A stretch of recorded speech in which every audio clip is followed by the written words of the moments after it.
Hey everybody, Seller Velocity Conference attendees. This is Chris McCabe. I'm here with Andrew Waber of Teikametrics. I'm with e-commerce Chris, co-sponsoring your conference this year, September 23rd. I almost said 24th. September 23rd, of course. If you're coming in person, you really want to know that date. And we're excited to be talking to Andrew today because we're talking about ads. Thank you for joining us. No, great to be here. Thanks for working on Seller Velocity with us this year. Glad to have you as co-hosts and co-sponsors and co-everything, right? Yeah. Helping us out. Not an easy thing to do, as you probably know. It's definitely a bit, got to get the logistics in, but really excited. I think this is going to be an awesome event. And I'm super excited for it. Yeah, we are too. Andrew has a lot of experience with ads, of course. We're going to be covering a lot of ground today. Maybe we should back up a sec and just run through some basic terms like, I know I love jumping ahead, but sponsored products, how those differ from product ads. Maybe even just defining DSP, and just to, most people attending this conference know these things and deal with this already. But for those of us, I had to increase my IQ around ads myself the last couple of years. Maybe just back up 1.5 steps. Sure. Yeah. So like high level, what I think if you are a seller on Amazon, you kind of need to really understand a few key ad types.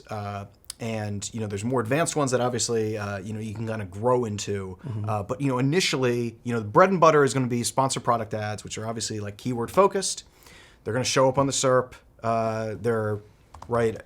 The idea is that you're going to try to pay to place your products above others because, and what we've seen this across the board, regardless of vertical, that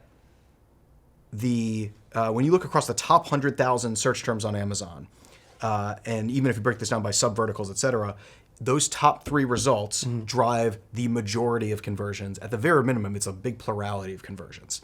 And really, it's kind of, Amazon has become this pay-for-play marketplace. And then at the very least, especially if you're launching products in particular, where you don't have that sales history, you're not going to rank organically. You need to pay to get your products up at the top, at least initially, to drive that sales velocity and kind of slowly rank your product. Then you can pull back once you're getting that organic rank that's good. But sponsored products are going to be kind of that first step, right? Because that's how people find products on Amazon. It's through the search. And after you've, and that's the big topic now, right? Is what resources do I devote to sponsored product ads? Or sponsored ads, And we're seeing, the cost of doing so, like, especially when you're coming into the marketplace brand new, it's going to be high. That cost coming in, just because it is you have to get that flywheel, that Amazon flywheel. It's gotten larger and harder to move. It's harder to show Amazon, as it were, that this product resonates with consumers, that people are buying it, and you have to drive. It's a volume game, and that's what we'll do, and specifically really focusing your sponsored product ads on popular generic terms, because if you're really focused on people know my brand, I'll advertise on that. The issue is you end up paying for sales you might have made organically anyway. Okay. And so really what we coach people on is, especially as you're launching a product or you're new to the marketplace, focus on those big category terms that are driving volume. And yes, those are going to be more expensive, but you're going to get a lot more out of it. That'll just really take your product down the line if you're able to succeed there. Consumer behavior, I think, is interesting to me because people must start searching things that they plan to buy sooner in the process. Again, I don't know what data I have to support that. It's a theory that ahead of Prime Day or ahead of Black Friday, Cyber Monday, people are already kind of planning and thinking. They've got a wish list or they have a to-do list for shopping. So what benefit is there getting their attention before they're willing to make the final plunge and buy when they're in the research phase? Yeah, and this is where you'd hinted DSP, and we kind of went over a couple of products. We didn't get to DSP, but that's really where DSP comes in, and this is a way to kind of feed your funnel going into the holiday, is whether it's you can essentially use it to kind of prospect against interest groups. So Amazon provides you with targeting capabilities to say, let's say expectant mothers, which kind of they'll kind of control what goes into those interest group criteria, but it allows you kind of to better target, say, okay, that tends to be my target consumer for this particular product, and you kind of prospect against them, and then you can then also retarget folks that have either seen your product, see, whether it's viewed your product, clicked an ad, etc. And that's a way that you can essentially use that to both feed your funnel early in the process before the holiday season really gears up, and then retarget them actually during the holiday season when they're more actively shopping. Right. If so, you get them kind of during both the research phase and the buying phase. And I'd say the one thing, if you haven't looked into DSP, we've definitely seen a lot of great performance from it from a advertiser perspective, but it's expensive. The minimum investment, if you're a seller, is $35,000 if you're working directly with Amazon. So that can be a big chunk of change. Now, if you work with a provider like us, we can lower that minimum a little bit to come in, but it's definitely commitment. And we kind of always talk about this as this is not a thing where it's okay, I'm going to put money into it and I'm going to see immediate returns and we're good. You might get that with retargeting, but especially around the holidays, it really is the best practice is to okay, you can kind of seed your audience, you can get your product in front of them across different websites, right? DSP is going to show up when they're searching on other sites, and they'll see this more Amazon branded advertisement, and then that will get them at least broadly familiar with their product as they're searching around that kind of area, right? An expectant mother that sees hey, your sippy cup on a different site, and then they're actually it's okay, now I'm in market and I'm actually going to look and I remember that brand name.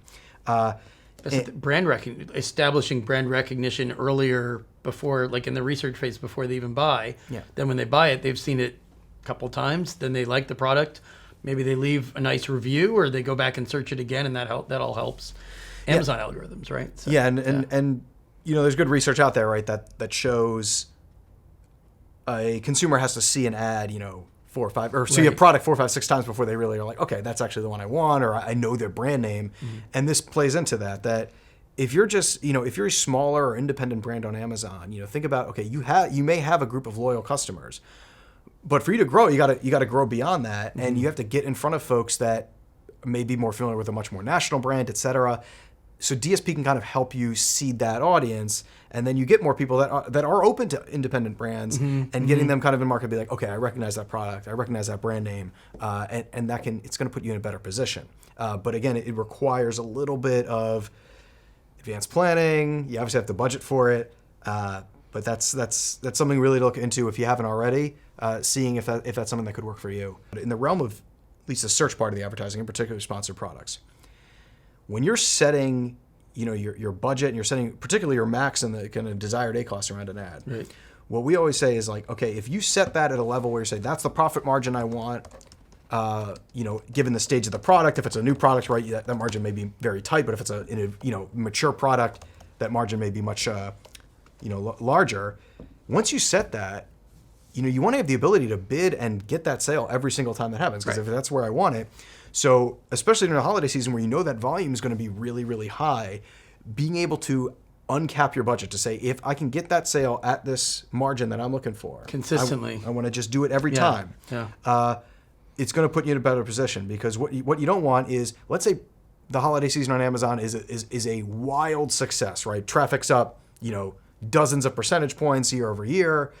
Well, if you're kind of got a weekly budget cap, if you hit that on Wednesday, you're in trouble, and it's now you're going back, you're trying to get more budget, and maybe by that time, there's an issue. So just plan for that, and if you can do it, it really, we see the best success just every single year are sellers that put that into place, especially before peak traffic times, when that's when those budgets can go out the window. Right. And so that just really a best practice to kind of put yourself in the best position. Overwhelmingly, category searches are going to be, you find those, if you looked at the top 1,000 terms by volume for your category, the sizable majority of them are going to be category terms, where it's like sippy cup. But those branded terms are super important if you can seed them correctly, because they can increase in popularity. And what Amazon always talks about, and they brought up this, I don't remember the exact one, but that it's what the whole point of, they talk about that sponsored brands unit right at the top, and they see a lot of activity where someone will search for, let's say, again, let's use the sippy cup example, sippy cups. They see that sponsored brands, that's, let's say, a Munchkin sippy cup. They say, oh, now I'm going to search again, but for Munchkin sippy cup. So they don't even necessarily click on that ad, right. But they'll then search for that brand name, because now I want to see the more full list of products. Yeah. So that's kind of the ancillary value of sponsored brands, and that's how else you want to evaluate it. I mean, I probably do that myself right? without even thinking about it. Yeah. But it points to also how you want to think about when you're evaluating performance. The way you evaluate performance of sponsored products, it's going to be similar to how you evaluate sponsored brands, but you do have to take into account, okay, well, are you seeing, okay, deploy the sponsored brands, maybe we're seeing certain ACoS from this, we're seeing certain sales volume, but then also, are you seeing kind of any kind of increase on your own branded searches? Because that has value, right? If people, let's say, well, they're not clicking on the ad or they're clicking and then they're leaving, but they're going to your own branded search and then clicking organically. Like that's a way you need to have that full view and evaluate these different ad types differently. DSP obviously is very different than sponsored products or sponsored brands and that kind of thing. So it's worth thinking kind of holistically like that. I think the biggest thing is getting your campaign structure in order, now. And that means if we see a lot of sellers, this is when they're coming on board with us, that they'll start off and there'll be some great growth and then they just hit this plateau. And a lot of it is related to this campaign structure where they're running a lot of automatic campaigns and they're not moving terms from those automatic campaigns into subsequent manual campaigns to bid on them more effectively. And for those of you that may be a little bit newer to this, right, your automatic campaign, that's essentially Amazon using kind of a scraping of your listing and kind of other kind of similar products to say, okay, we're going to place your ad on terms that we feel are relevant. And you get a report back saying, hey, here's how it did. Right. It's incumbent on you. I think it's easy to say, oh, well, this is working great. I should just let it go. It's like, no, that's actually the time when it's working great is when you want to take that change attack. You want to say, what we typically recommend is at the bare minimum kind of a 3-to-1 structure. You got one automatic campaign. This is for every single product. You got one automatic campaign running. And you're looking at that, and as you see conversion volume, on a specific term really go up, especially and when it goes alongside conversion rate, that means that it's like, oh, not only people are seeing this at a high volume, but they're clicking on your ad and they're converting. Now that's when you say, okay, I want to pull that out of the automatic campaign, and then I want to have 3 companion campaigns, manual campaigns associated with that automatic, where I've got branded keywords, right, where they're searching for my brand or my product name, competitor keywords, and category keywords. Now, each of those, right, you want those split up so you can just bid more granularly because it's like, right, a branded key term, as I talked about before, you want to be a little bit, you still obviously want to defend your turf. Right. But not lose ground. You don't want to lose ground, but what you don't want to do is you're essentially cannibalizing yourself from getting an organic sale that you didn't have to pay for. Right. And, but talking about that campaign structure, right? So you're putting things, okay, I found this good competitor term that actually converting well on it at scale. Okay, now I'm going to put that in the competitor group. I'm going to bid more aggressively on that, more granularly, right? I can watch that performance. And we did research on this, our data science team, and it is overwhelming. You take the same term from an automatic campaign and you put it into manual campaign, you get more conversions and it's more efficient. Like that's just, it's the way it works. So it's really incumbent on you to do this. Now, like our software costs, we can kind of automate that. It's like, hey, once it hits this number of conversions or this conversion rate, you can move it over. But you can do this yourself. But it's something that's like that will improve your performance if you kind of take that tactic. And I'd say, going back to the branded point, right? You want to defend your turf. Defend your turf intelligently. Because it's so simple to say, oh, well, I've got actively versus passively. Well, right? and more so, what products you're assuming that you've got that locked down, yes, and that you don't have to do anything to defend it. Well, and the products that you're actually going to put on those top ad placements. I think it's easy for you to be like, well, I'm going to put my bestseller up there because I know that's gonna beat it out. If it's a bestseller, if someone searches for your brand term, they're most likely going to be buying that product anyway. Right.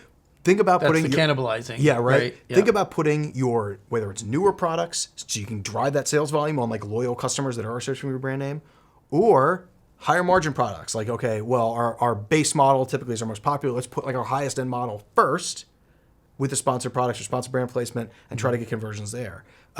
That's just, it's going to be best practice. Then you won't cannibalize. If someone's going to come and buy the most popular product, like that's the one, you might advertise that best-selling product on a category term or on a competitor term, but on your own term, like think about, you have loyal customers coming, whether it's companion products, higher margin, new products, those are the ones you want to drive volume to. And you see so many product pages or search pages rather, right. where it's like on a branded term and you see this brand is just like, they advertise the same product like 4 times.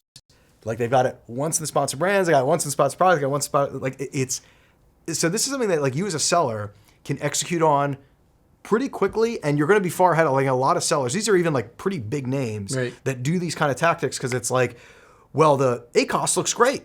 Like it's efficient. Look, their sales are coming in, but they don't look at that other side of it, which is what sales are you cannibalizing, and then how are you really driving growth from these newer products that are super important. And once one search term performs well, you're finding other synonymous terms to use, right? So you can kind of cover what anyone could potentially search for.